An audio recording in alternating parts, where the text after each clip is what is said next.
Welcome back, and thank you for joining me for yet another edition of Electric Avenue's video update. Every week, I come to you with the latest of what I've got to show, and this week is no exception. Here we are, June 10th, 2022. We are 1 week away from Record Store Day Drop 2 of this year, and that seems to be something that has become more frequent with all of these kind of sort of backlogs of product related to COVID and all sorts of other issues, supply chain. So anyway, I shall not keep you waiting anymore. Today, I will show some of the new releases. There actually are not that many to show. This is a sort of an off week. However, I'm going to show some of the record store day things as well. And to just kind of kick this off, I do want to give a shout out and props to one of my favorite artists of all time, Miss Kate Bush. And congratulations on your song Running Up That Hill from this album, Hounds of Love, 1985. It took 37 years for this song to crack the US top 10. And, you know, basically, if you're a Stranger Things fan and you've watched the show, as I have been, the song was used to great effect so far this season, and it's really resonating with a lot of kids.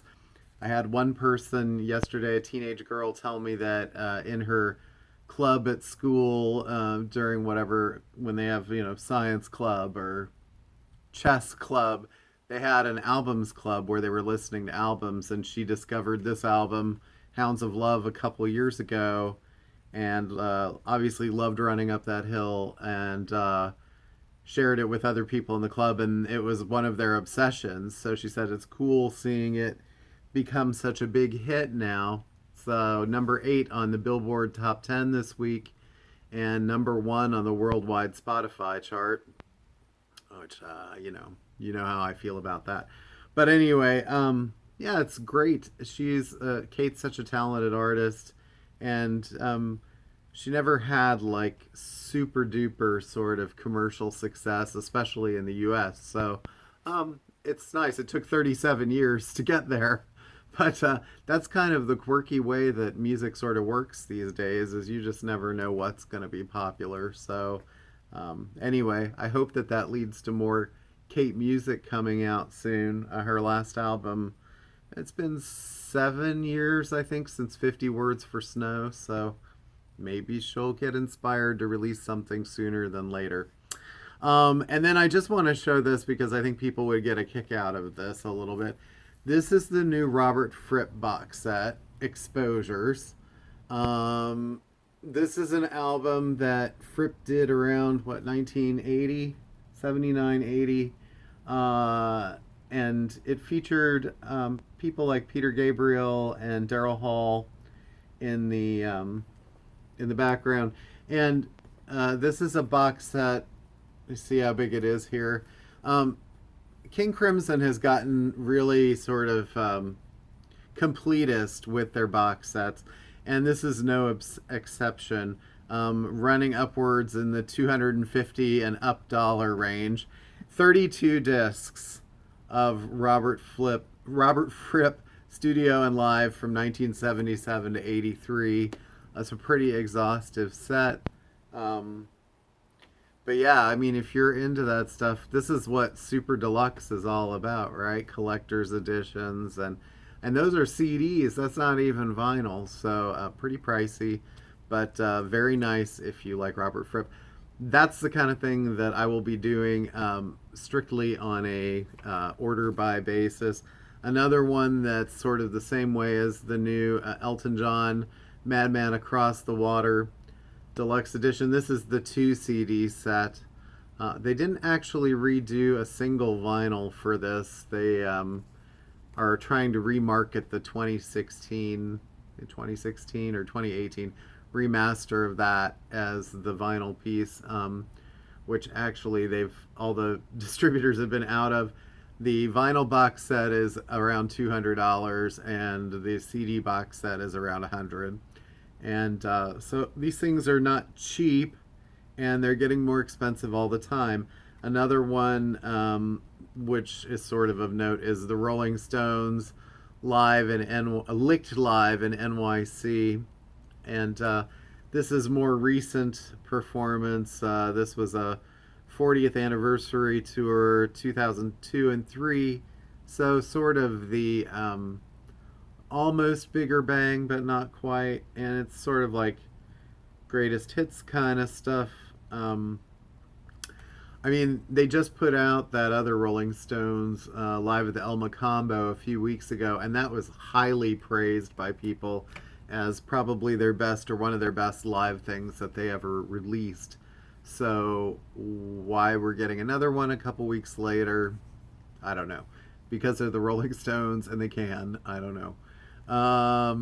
Another, and I'm moving along to records, live record, Journey. Live in Houston, 1981, the Escape Tour. Oh my God, guys! So this is very cool. This is 2 records. It's been out on DVD before. I'm not sure if there's been a CD of this. Maybe there has, but it's cool that they put it on vinyl. This has definitive live versions of Don't Stop Believin', Open Arms, Stone in Love, Wheel in the Sky, Love and Touch and Squeeze, and Any Way You Want It, Who's Crying Now, Lights. I think if you're wanting live Journey, this is probably the one to get. I don't know if there are other live records. There are other live records. There's an earlier double, and I don't know about later, but this is the era that I think most people would really want. So check that out.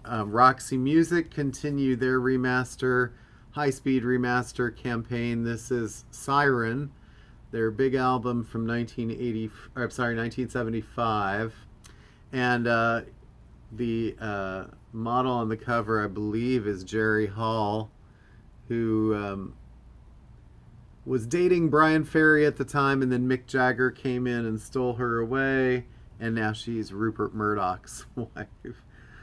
Go figure. Just a simple Southern girl. Let's see. And this is the album with Love is the Drug, which is one of their best and most sort of commercial songs. Both Ends Burning is a great song. I mean, this is a really great mid-70s album for them, and sort of the last before they started getting a little more synthetic and adult.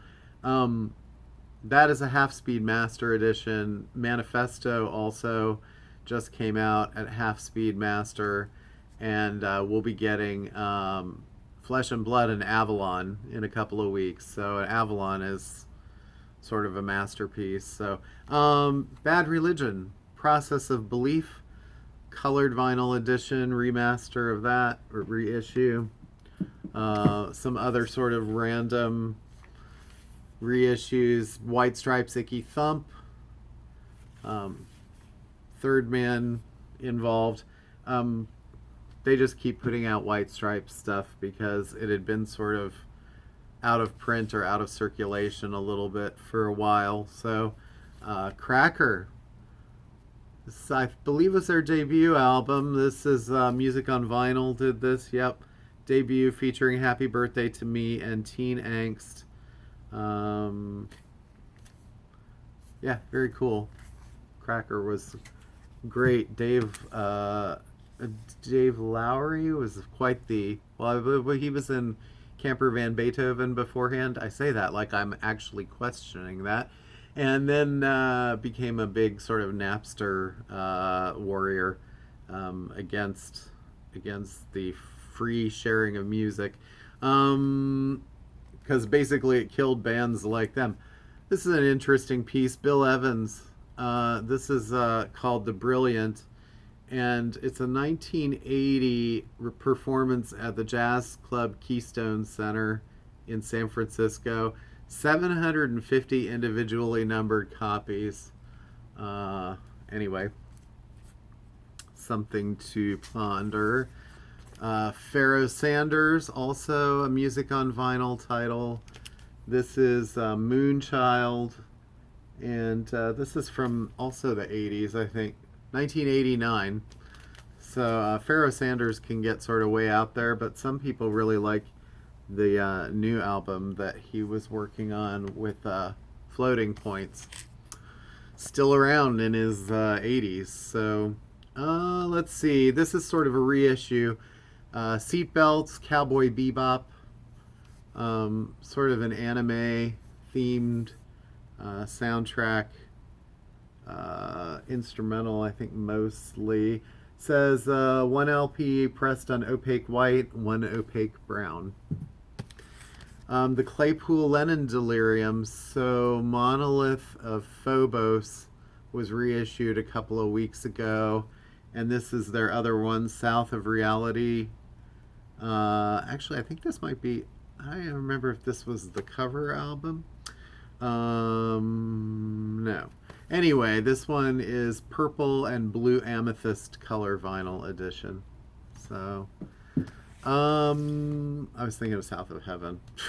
Slayer. It's been a long day. Usually I film these videos in the morning, and today it was the end of the day because I had to wait for shipments were late, and you don't want to know any of this, but it really kind of throws off my rhythm a little bit. Royal Tenenbaums. Oh, wait. This is record store day. Black Friday. Not Black Friday. Don't come on Black Friday and look for this. This is coming out record store day drop 2, June 18th. That's next week. So we'll be open at 8 a.m. like usual. There are not as many titles, but there are probably about 100. And some of them are very cool, and this is one of the very cool ones. This is available for the first time on sky blue and olive green vinyl, and features songs by Nico, Bob Dylan, The Clash, Ramones, Elliott Smith, Nick Drake, Vince Guaraldi, The Velvet Underground, and also other soundtrack music from Mark Mothersbaugh. So that will be definitely something people will be looking for. Another highly sought after, Jerry Garcia acoustic band, Ragged But Right. Recorded live, New York City at the Lunt Fontaine Theater, the Wiltern Theater, Los Angeles, and the Warfield Theater, San Francisco. And recorded live 1987. First time on vinyl, limited edition of 7,500. Don't sleep on these, people. Sometimes they don't come back. Collective Soul. This is their third album, I believe. Yeah, Discipline Breakdown. 25th anniversary, my gosh. Precious Declaration was the single. Also, Listen and Blame were sort of respectably placing hits. Lacquers cut by Kevin Gray at Coherent Audio on translucent red vinyl. I know you just want to hear me talk about Collective Soul all day. The Who, It's Hard. Yeah. Half Speed Mastered at Abbey Road. Let's see. John Astley did that, and Miles Showell did the cut. 40th anniversary edition of that 1982 album, 2 LPs, orange and yellow vinyl, includes Athena and Eminence Front. Eminence Front's a great song, right? Those were both, I remember those both being sort of radio hits. So Victor Vaughn, MF Doom, folks, MF Doom as Victor Vaughn, and this is Vaudeville Villain, and this is going to go fast, and I have a feeling we're not going to see it again. Maybe years. Who knows? Let's see. Tangerine Dream.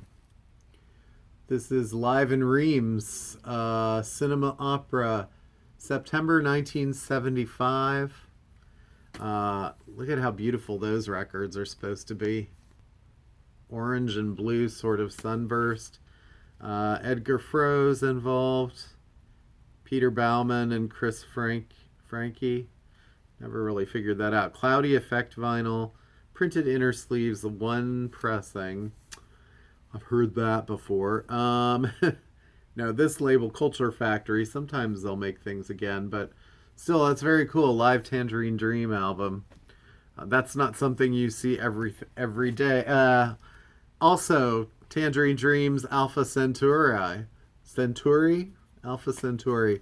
This was supposed to come out, I believe, the last record store day, and then it got bumped, as many of these things did. But new limited edition clear vinyl release, cut at Abbey Road, featuring bonus 12-inch 45 RPM EP of Oscillator Planet Concert and both parts of the Ultima Thule single.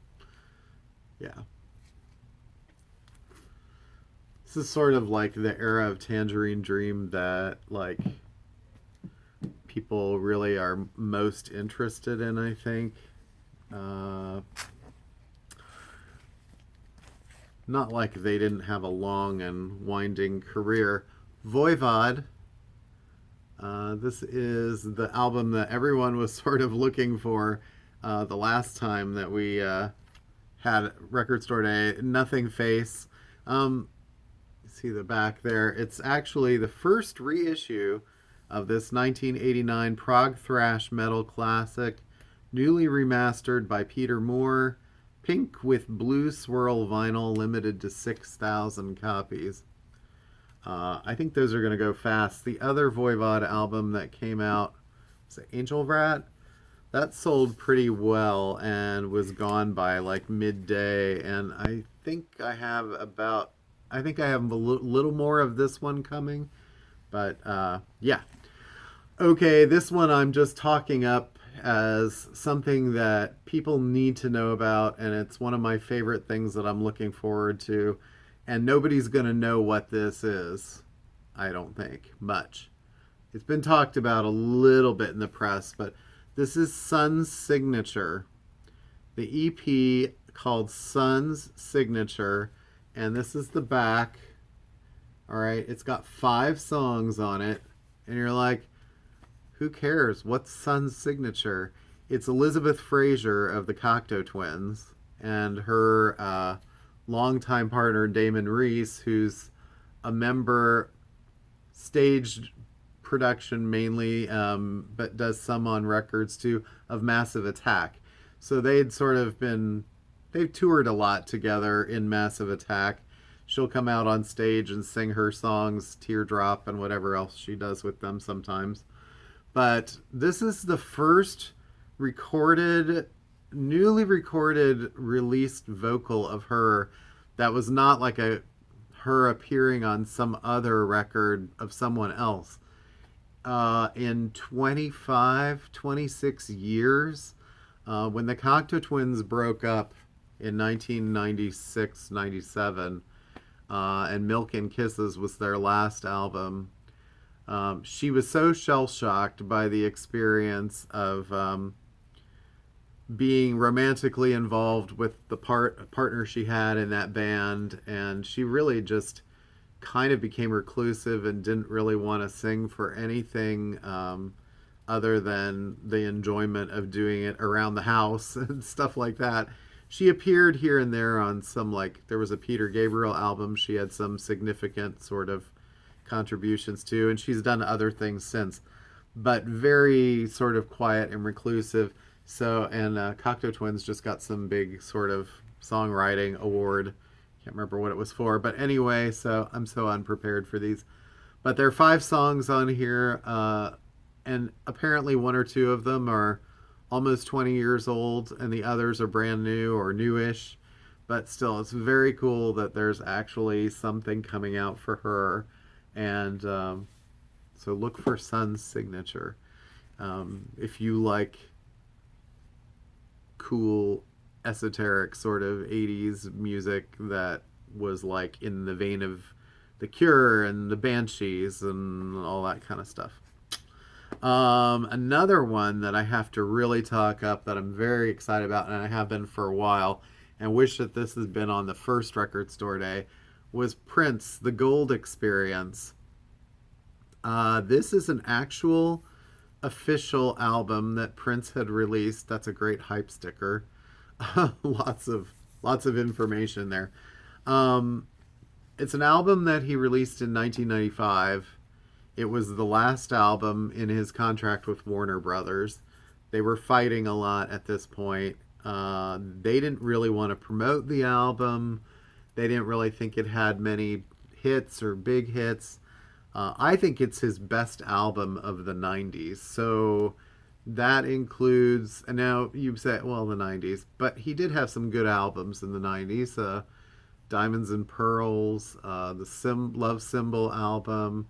So, Emancipation. This, I think, is his most rock album of that. That wasn't, like Chaos and Disorder was very kind of almost rock, but not super catchy or not very like, it was not to everyone's taste. It wasn't very super enjoyable or something like that. It had some moments, but the Gold Experience had many great songs on it and sort of great rock moments. The big single from it was The Most Beautiful Girl in the World, which was a number one hit in the US. But the weird thing about that was the song had been a hit like a year earlier, and it was sort of released independently on his NPG label. And then Warner Brothers was like, you need to give that song to us too. So, but he had to re-record it because he didn't want to have the crossovers of the versions out there on the same version. So it's very similar. It's about as close as you could get, but there are some slight differences in the recording. But it also features Gold, which was his. I don't know. It's the closest thing that he got to redoing a Purple Rain type song in that period. And the album charted fairly well, dropped quickly, and the singles didn't really like catch fire after the Most Beautiful Girl did the year before.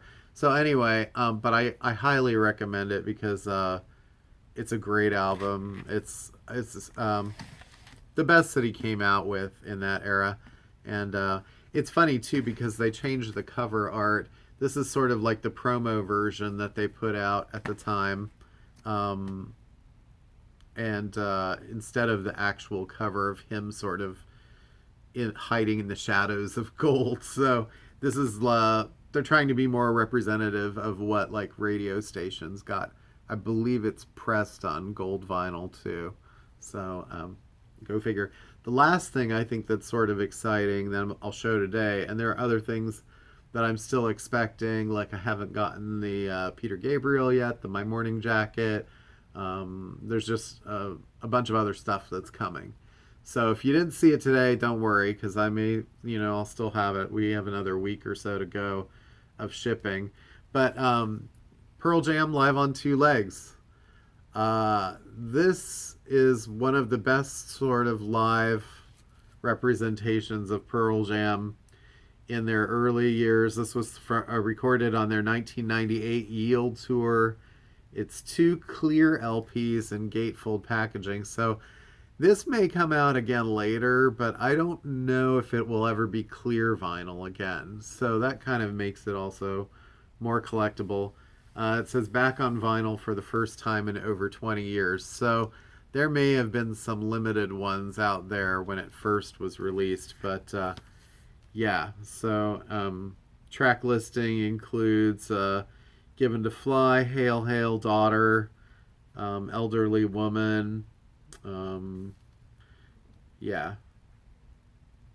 Nothing Man, Even Flow. Anyway, you guys know the album. You've heard it before. At least Pearl Jam fans have. Okay, so I think that pretty much covers everything I wanted to show today. It's getting long again. I'm trying to keep these shorter. Thanks for watching. Have a great weekend. I really appreciate everything you guys have done to keep us going and appreciate the positivity and the support in such a crazy world. And it's a crazy world, all right? Thank God we got the music. Take care. Take care of yourselves. Peace.